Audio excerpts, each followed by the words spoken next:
guess what I did? I birthed this human about 6 weeks ago. And I did it with no medication, and I did it in a tub. And I'm going to tell you all about it. Right? Let's tell him. I'm Juli Bauer Roth, the food, fitness, and lifestyle blogger behind PaleoMG. Welcome to my channel with this girl. I'm here to share my favorite food, workout, and wellness tips to help you live your best damn life. Today, I'm here to share a very special story, a story about me and Avery and our birth. I'm here to share my favorite day of all, my birth story. And she is ready to share it with you. This girl is ready to stand. She's 6 weeks old, and all she wants to do is stand all day long.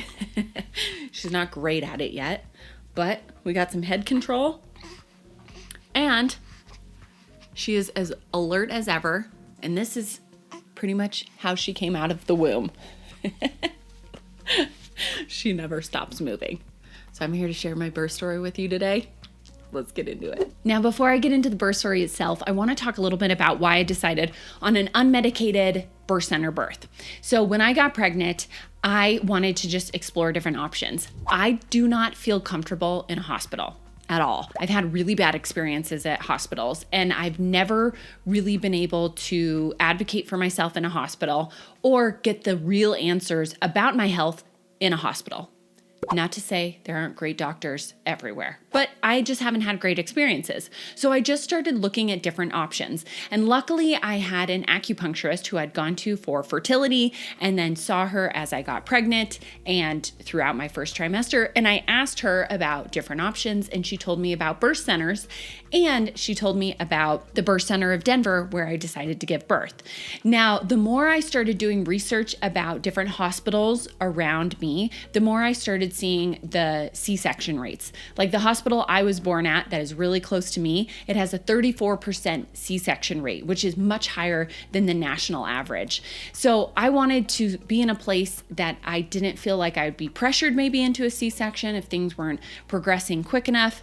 And I didn't want to have the option of medication. I just didn't want to go there because I wanted to have the experience without any medication of what it was like, honestly, before we had this modern medication. And modern medication is amazing and it can be so incredibly helpful, but my hope was to have our child without the help of medication. To me, going through birth, you're going through it with your child, and your child is going through it in a really challenging way. And if I could be there completely present without any medication while she was going through the exact same process, I wanted that experience with her. It was going to be challenging for me, and it was going to be challenging for her, and we were going to go through it together if that was possible. So that's why I decided on a birth center. But also they have some really great options at the birth center. So they have immediate skin to skin, which I think most hospitals do at this point. They don't take your baby away unless absolutely needed. They don't wipe off the Vernix. They leave the Vernix, that's the white stuff all over babies. They leave it intact because it soaks into the skin and really almost creates this protective layer. It's like lotion. And we live in Colorado, which is super dry here. So I wanted to have that Vernix just left intact for it to soak into our skin, which it soaked in really fast.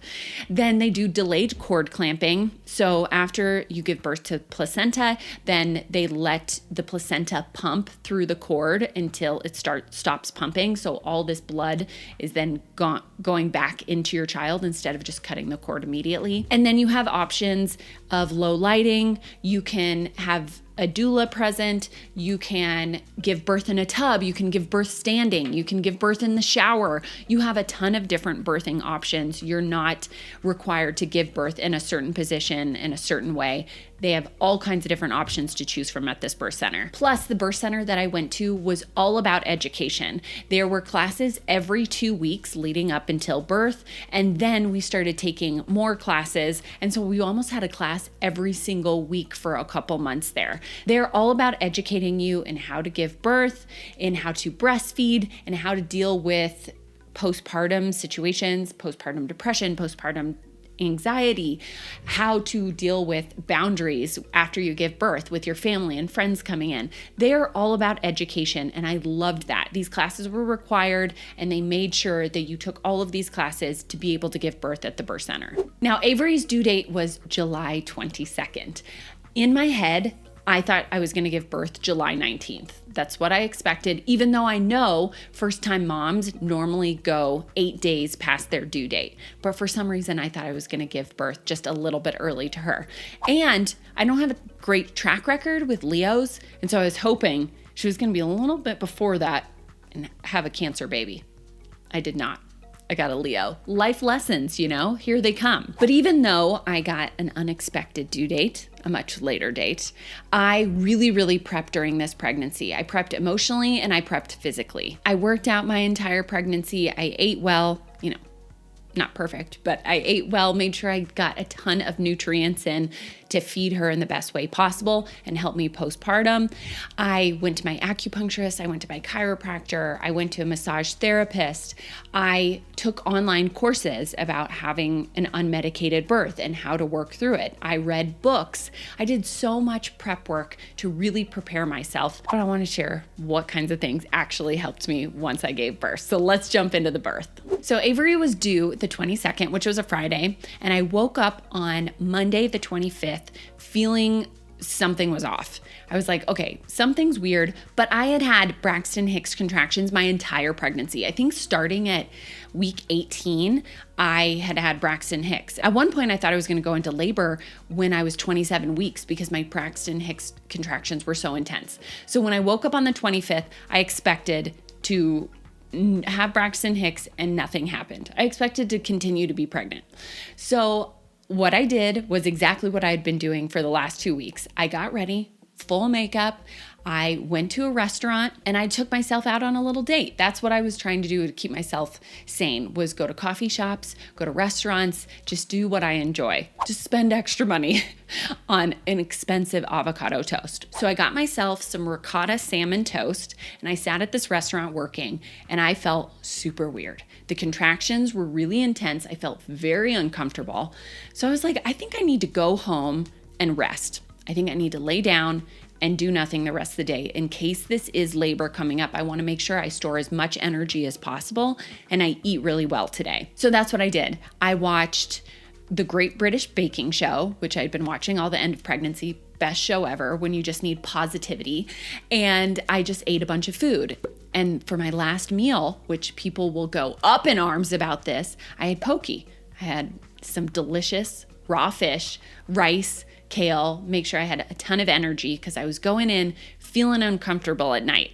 So I went to bed about 9 p.m., felt uncomfortable laying in bed. I did not like it at all. I was like, this sucks. What do I do? Well, by midnight, my first show, this is a funny word to use, but my first showing of going into labor was I had my bloody show. And if you don't know what that is, you just pretty much look like you had your period. So my water didn't break. I didn't release my mucus plug. If you don't know what that is, I don't really either because I never experienced it.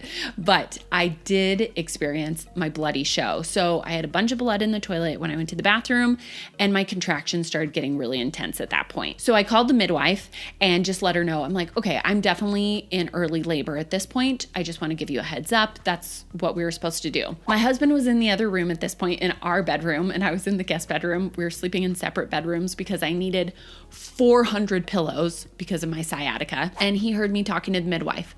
So he comes into my room and I was like, I think you need to start timing these. So he downloads an app. We start timing the contractions and they're anywhere between 10 to 13 minutes apart at midnight.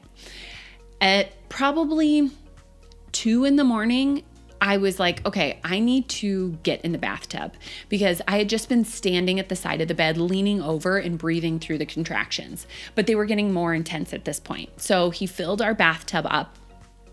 I grabbed this mat, this blue mat that I use for hip thrusts, and I put it down on the bottom of the bathtub floor so I could put my knees on it. So my knees just weren't on the actual bathtub. And I just sat there and had a hard time breathing through the contractions. And I wish I could even remember what the contractions felt like. I don't even remember. I remember other parts of birth, but I don't remember the contractions. I just remember them feeling really uncomfortable, and they were exactly how they were talked about in a birth course that was shared with me. It was like a bell curve. It came up, it got really intense, and then it came back down, and then it leveled out. I just thought about that every time. I'm like, okay, we're at the top of the bell curve, and now we're coming back down. And I thought about that every single time with the contraction, but I was having a really hard time with my breathing. I wasn't breathing well through it. I was almost hyperventilating breathing. So I was like, that's what I turned to.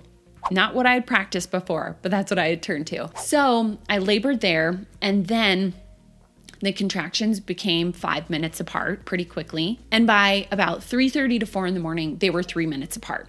And we were told when your contractions are 3 minutes apart, head to the birth center. So what was crazy, the day before, my doula had to cancel because she had a family emergency, so she had to head out of town. Luckily, the company that I booked my doula through, the woman who owns it, stepped in. And so we called her at 4 in the morning, hadn't talked to her, like really had texted her just a little bit. And we're like, can you come to the birth center? She's like, I'll be there. So she heads to the birth center and we head to the birth center. Now, it's 4 in the morning when we leave. Luckily, there's no traffic, thank God, because being in the car while having contractions is truly the worst part. I thought that was the worst part. Brian put the seats down in the back of his truck and he put a bunch of pillows around, and I just held onto these pillows and the car seat because the car seat was in there. I stuffed my face between the car seat and pillows, just tried to breathe through them. Brian is running some red lights because nobody is out. And at one point we stop at a main light because it's a main street, and I look back and there's a police officer behind us. I'm like, Brian, don't run this red light, because he was about to. I'm like, there's a police officer. And at the same time, it's like, what? He just follows us, and then we go to the hospital or birth center, and he's like, oh, okay, you're cool. Well, he turns, goes away, and I just continue breathing. The birth center is about 15 minutes from our house with no traffic. So I just breathe through it, and we pull up to the birth center. There's like an emergency lane, and there's a security guard who's about to take us up. And Brian, is frantic. He's still keeping his composure, but he's like, my poor freaking wife, I gotta help her. So all 4 doors of the truck are open. Keys are still in his car, in his truck. And then the security guard takes us upstairs, and I'm just trying to breathe through the contractions in the elevator. And as the elevator opens, I'm like, I can't move. I'm just still breathing through it. And I have to breathe through another contraction before I can get out and go to the birth center. So we get to the birth center, doula steps in, she's there immediately. And Brian's like, my truck is still running. She's like, go. She starts putting pressure on my hips. It immediately relieves the intensity of the contraction. It is the best feeling ever. She was so fantastic how quick she swooped in. Then they said, okay, we have to check how dilated you are. I had laid down in bed when I was going through a contraction, and I was like, no, why would anyone lay on their back during contractions? It made no sense to me. It was so painful. It was so incredibly uncomfortable. And they're like, we need you to lay back. I'm like, I can't do it. It's too uncomfortable. I'm like, can you please check my cervix standing? They're like, no, we can't. We have to have you lay down. Every time I would lay down, a contraction would start again. So we finally timed it that I laid down on the bed. I turned to the side, got my leg up, and she checked my cervix. And I told her, I'm like, do not tell me, because if I'm like 2 centimeters dilated or 1, I will just completely get in my head. Don't tell me. So she didn't tell me. And they had already prepared the bathtub for me because that was my preference. I wanted to give birth in the bathtub. And speaking of that, before I got pregnant, I thought it was disgusting that people gave birth in water. I did not understand it. I'm like, you poop in it. There's so many things. It sounded so gross. And then once I got pregnant, it was like, I'm giving birth in a tub. I knew it. I wanted it. That's what was going to happen. And as soon as I got in the water, I felt so much better. So once they checked me for dilation, I got into the bathtub. My contractions felt so much better as my doula helped me breathe much better. My breathing was so short and really held in. I was breathing long breaths out, big breaths in, nice and slow. And she was really just talking me through that. And it was so helpful. If you're going to give birth, get a doula. get a doula. They're so fantastic. So by the time we were at the birth center and in the bathtub, it was about 4:30 in the morning. And we just put a playlist on. I had downloaded like a, calming, very much a spa-like playlist. And then I told him, I was like, just put on my daily playlist. I have this daily playlist that I just like these songs. So I turned it on. I mean, it has like, Imagine Dragons and I don't know, it has Beyonce on it. It was just music I listened to on a daily basis. So he just turned that on. We listened to that. The nurse and the midwife would kind of go about things, get kind of paperwork ready. They're just getting everything prepped and talking you through everything and just making sure you're comfortable. The water feels right. You don't need to move. And I would just work through the contractions. And they asked me, has your water broke? I have no idea at this point. I'm like, I'm in water. I don't know what that feels like. I have no idea. So we hung out there for, I'm guessing, an hour and a half, 2 hours. Time is just, it's an out-of-body experience when you're going through contractions and going into labor. I had no idea what time it was. At one point, they said, I think we should move you just to progress labor along a little bit more. And they brought out this birthing stool. If you haven't seen it, it's kind of like a squatty potty in a way, and just like a little bit higher, but you can give birth on it. And so your knees are kind of high up and your butt is low down. And I thought about getting out of the water and sitting on that. I was like, no way can I do that. I can't imagine that. That looks so painful. So they said, how about we move you to the toilet? It's higher up. You can sit over the back of the toilet, hold a pillow, and we'll just see if that kind of moves things along. And I'm like, okay, I think I can do it because I can't imagine getting out of the water. The water was so comforting because it makes your body feel weightless. And that's what's so nice. To me, as soon as I was outside of water, gravity felt like my body was 1,000,000 pounds. I don't know how women walk around. I needed to stay in water the entire time. But they got me to the toilet. I sat facing the back of the toilet, holding onto a pillow. And I just wanted to see if it would help with progressing the labor more and more. And with each contraction, I would see blood in the toilet. So I knew my cervix was dilating, was probably effacing even more. And I knew that things were moving along. So every time I would see blood or whatever was coming out of me, I knew we were progressing. And that was something that helped me move through labor even more. But probably after 30, 45 minutes on the toilet, I was like, get me back in the bathtub. I hate this. So we moved back into the bathtub. And then the sun started to rise. It was summer here, we're in July. And so the sun rises really early. So I saw it lightening up outside. And what I loved about the birth center is they had these big windows that looked out over at the city, and inside it was nice and dark, and a dark, really just comforting room. But then you had the sun coming up and it energized me. It gave me this little boost of energy that I was looking for. And since we didn't know if my water had broke, the way we found out that it had was there was Vernix floating around in the bathtub. So these little white specks, almost like paint chips, kind of. It's like a weird analogy, but almost like a little paint chips in there.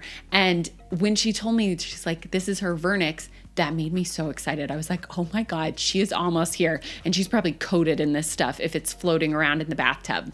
So I'm in the bathtub, and I bet we get to, let's see, it was probably 7 a.m., 7:15. The sun had come up. It was brighter in the room. And I felt her come down into place, kind of fall into my pelvic floor. So a lot of people, before they give birth, they feel the baby drop down. I never had that. I never felt like, oh, I can breathe more. Like I could breathe fine my entire pregnancy. I never felt her fall into place, but that was the moment when I was in the bathtub, I felt her move position a little bit more. And it's not like you feel like a turning in your body. It's just like a heaviness. I felt this heaviness move into my pelvic floor, and I immediately wanted to push.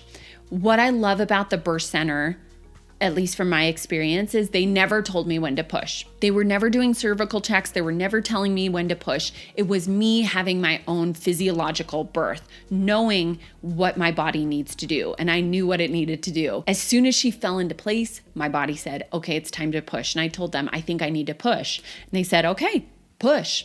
So I was in the bathtub. Now we're getting into the final stages here. It's about 7:15, 7:30, like I said, and I start pushing. Now I'm in the bathtub with my hands on the side. And then whenever I need to push, I put my feet underneath me and I get into a squatting position. That's just what felt natural. So I'm sitting in a squatting position and I start to push.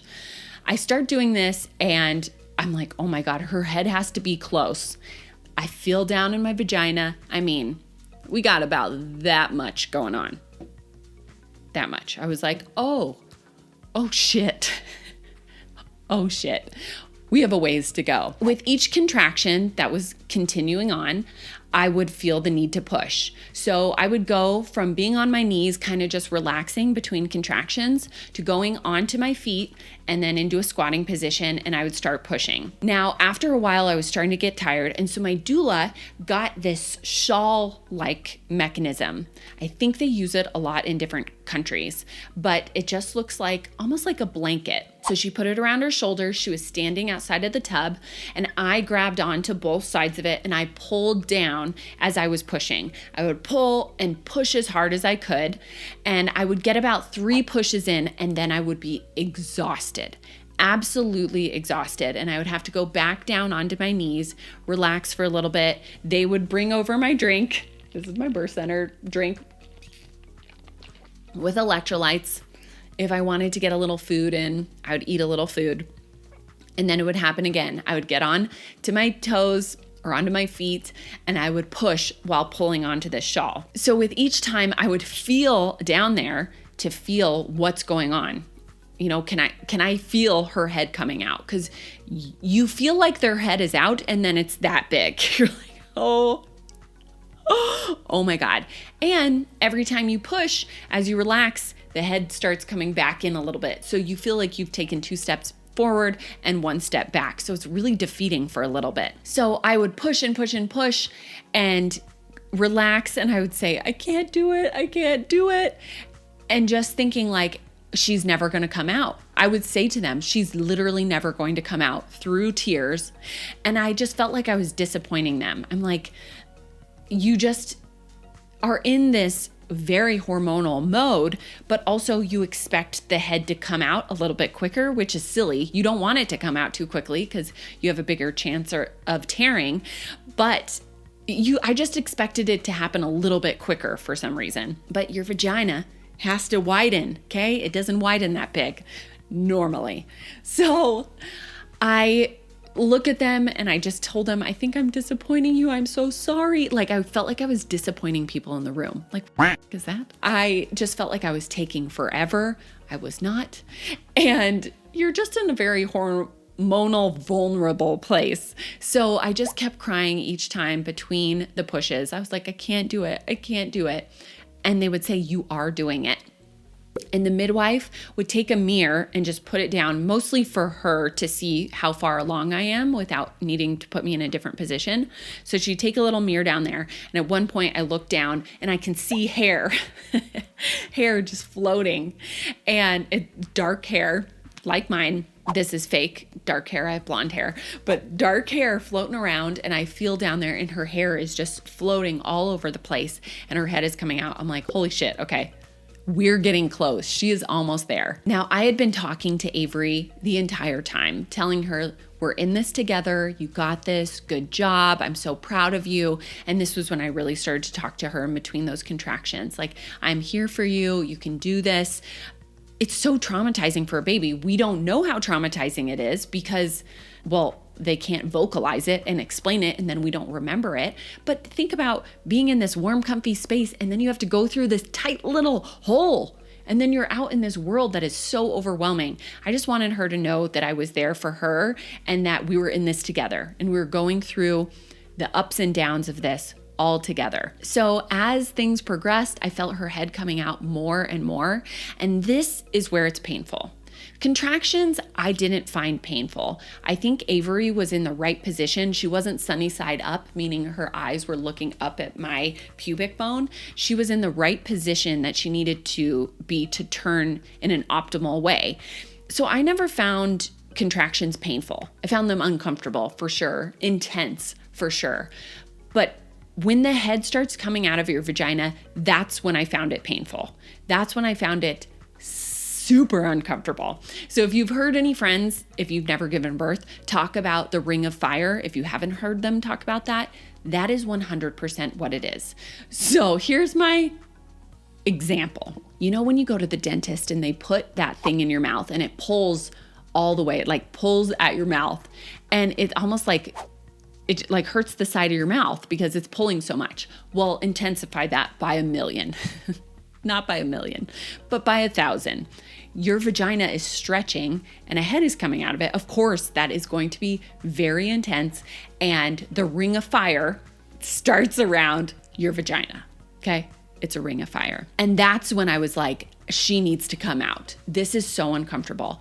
What I did not expect was how painful it was going to be at the top of my vagina, by my urethra, by my happy place, you know? I didn't expect it to be so uncomfortable there. You know, you'll hear people who will say, I ripped all the way to my butthole. And it's like, thanks, Janet.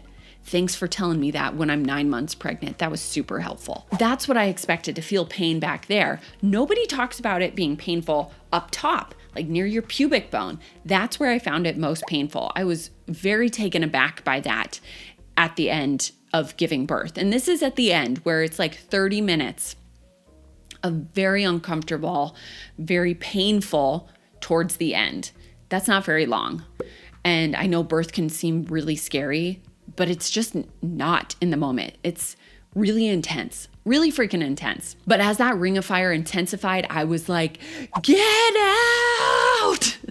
So at this point, as I'm pulling down on the shawl, this blanket thing that my doula has, I am screaming bloody murder. And I had probably screamed bloody murder for an hour. Of course, 3 long screams, and then the contraction would calm down and I would relax a bit.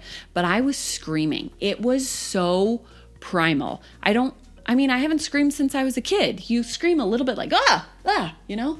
Not these screams. These were the most intense screams I've ever screamed. The next day, my throat was sore. I thought I was coming down with a cold, but it was just, I had screamed so loud, my throat hurt. As I'm screaming, I'm doing whatever my body says it needs to do. I start pushing, and I had been pushing 3 times every time and felt like I had nothing. Well, I knew it was close. My body knew it was close. I had no idea where she was, but your body just freaking knows. When you are not medicated, when you don't have an epidural where you know where your body is, you can feel it. I knew she was almost there. So I pushed 4 times, and the midwife told Brian, hey, you got to get ready. He was right behind me, and I push her out. She comes, shooting out in the water. Brian grabs her, and the midwife is coaching him through this, because if babies are born in water, they're in amniotic fluid. If they're born in water, they're not going to breathe in that air. They haven't opened up their lungs yet. So keep her underwater and pass her up to Juli. So kept her underwater. This was all very fast. I had no idea what was going on, but he was behind me. It was pretty much like a hike with a football. So I hiked her to him, and he brought her back up through my legs, and then I brought her onto my chest, and they told me, make sure you don't pull her up too high because she has a short umbilical cord. And so I was like, okay, so I was holding her down low. They rested me back in the tub on like the resting area instead of in the squatting position, and I held her on my chest, and it was so out of body. That was so out of body. When I look back at these pictures, I don't even remember that moment. I look down, and this child with all this dark hair and covered in Vernix, covered in this white paste, and Brian is looking at her, and I'm just like, what just happened? It was so out of body. I I mean, it was amazing. It was amazing. You just have so much adrenaline pumping through you in that moment, so much oxytocin. It is just such an intense experience. And after that, they needed to get me out of the tub because we had to give birth to the placenta. You know, you have your afterbirth. And so they got me onto the bed. I was able to do skin to skin with her. And then they kind of pull on the cord to pull the placenta out. And they told me, okay, we're going to bring the placenta out. I didn't find that uncomfortable. It was just like, oh, it was like giving birth to a jellyfish. Heard someone say that once, and I fully thought that was the experience. I think everybody has a different experience, but she just pulled it on out. It was in a little container or like bucket there with her as her cord was still attached. And then I started bleeding out. So this was when I was having pretty intense bleeding, nothing crazy, but it was enough blood that they needed to kind of check on things and see what was happening. So Brian took her and sat in this chair, kind of this direction from me as I'm seated here on the bed with my legs up. And he does skin to skin with her because her body temperature was dropping. So he does skin to skin and keeps her warm. The doula is kind of over there. So the doula comes and holds my hand and they start checking me out. And at this point, you have so much running through your body. You're so shaky. Now, because this is in a hospital, they have a couple different options for bleeding. They first gave me Pitocin because that makes the uterus contract. And so it's going to kind of get the bleeding to stop, hopefully. So they gave me Pitocin first, and that didn't work. And I was continually bleeding out. And so they gave me 2 other medications. And the cutoff with blood was, I think, 1,000 milliliters. And if you went over that, you had to transfer to the hospital. I picked this birth center because it is affiliated with a hospital. It is 2 minutes from the birth center. Here's the birth center, here's the hospital. So you can easily transfer really quickly if anything goes wrong. That's why I chose that versus giving birth at home. So they continue to monitor my bleeding, and I was about 850 milliliters, and to transfer you have to be at 1,000. And they're like, if you bleed more, we're gonna have to transfer you. Just keep that in mind, because you can transfer with your baby, which if you get checked in with your baby, you have to stay over 24 hours. If you go in by yourself, you only have to stay for 4 or more hours, and then you can go home. So I was just planning in my head to most likely just transfer by myself and then Brian stay with her, and then we could be reunited afterwards. I just didn't want to stay longer than I had to in a hospital. So they start checking everything out. Now let's get into the fun details. I had a couple tears. I had just a 1st-degree tear, a small one, lower down, like near my perineum. And then I had 4, like, I think they call them skid marks, or I don't know what they call them, but tiny tears up towards my urethra. And I was like, well, that makes sense. I thought my clit was coming off. Okay. I literally told them at one point, my clit is going to come off. I just didn't expect it to feel painful up top there. Well, I tore up top there. So I had 4 stitches up top and then 1 small stitch lower down. Nothing crazy, nothing too bad that can't be recovered pretty easily from. So that was a good feeling because my labor and my birth went pretty quickly compared to what it normally is. Normally they say 24 hours for early labor to start and to give birth, and 12 to 24 hours. And I was,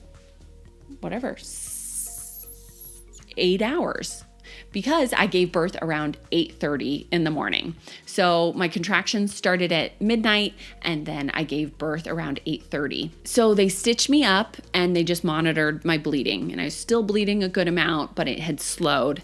And so pretty early, I had her latch on to my breast. We started breastfeeding. It's crazy how babies just know how to do that.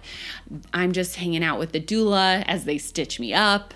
and talking to her, and she's just helping me with that because, you know, they have to do a numbing, so they stick a needle and that's never fun.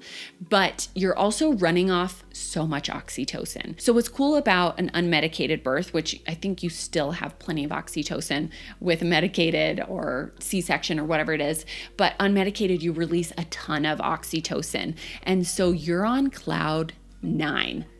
Cloud nine. I mean, I just had an amazing birth experience. I don't care about being stitched up. It's really not that big of a deal. It sounds so scary before you give birth, and then you're there and it's just not. It just isn't. But because of all the adrenaline, everything that's running through my body, and 3 medications to help stop the bleeding, I was shaking so bad. My knees, as they were stitching me up, were just flailing all over the place. But after they stitched me up and just monitored my bleeding, we just got to hang out with our daughter. We just got to lay there in bed looking at her.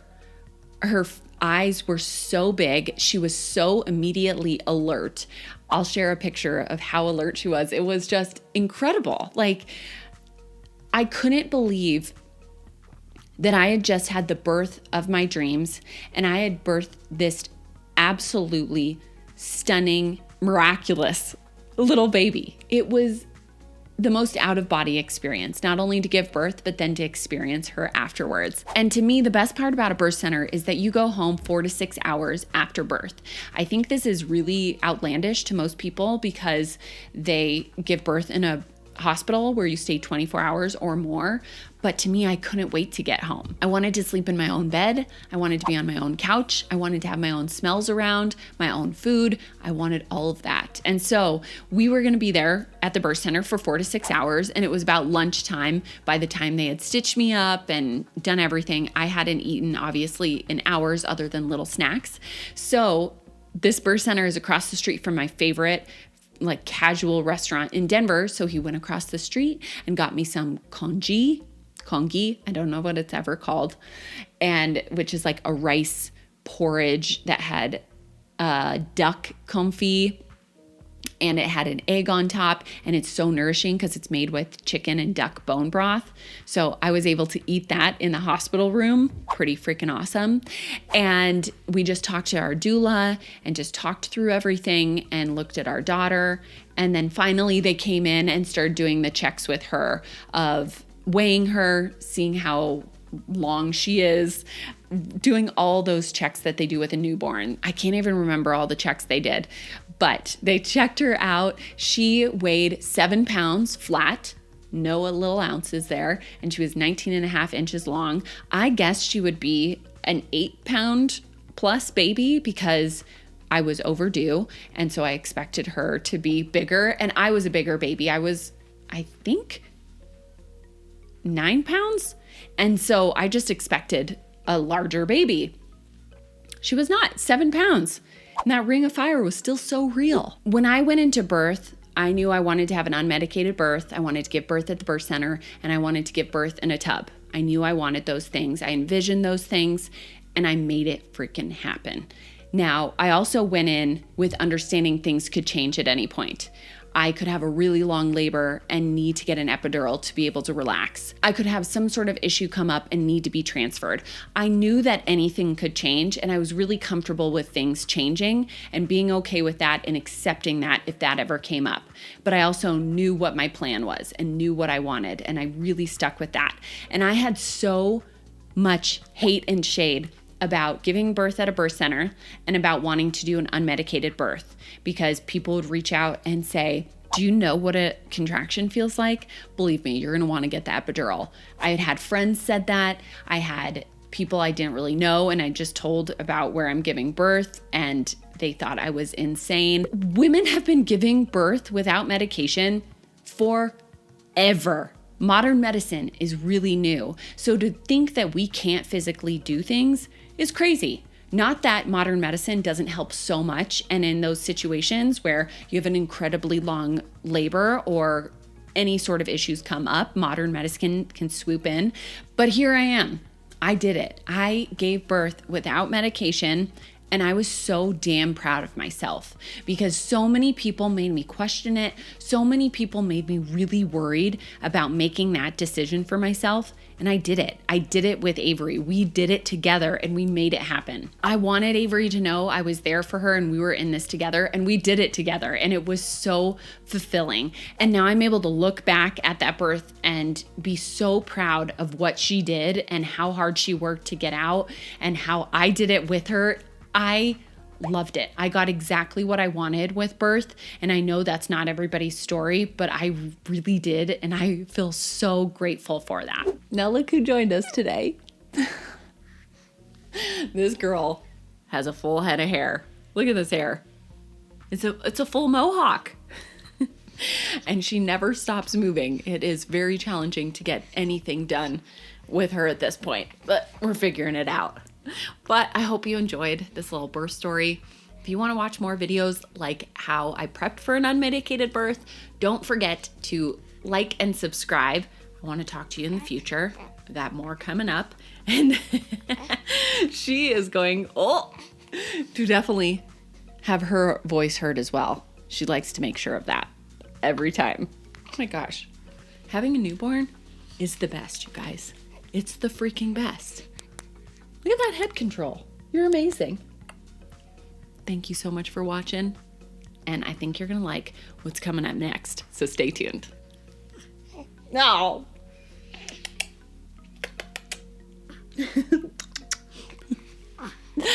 Oh. She's Brian's mini-me. Not mine yet. Well, this went a little longer than expected. Stay tuned for the next video where I'm going to answer all of your questions from Instagram.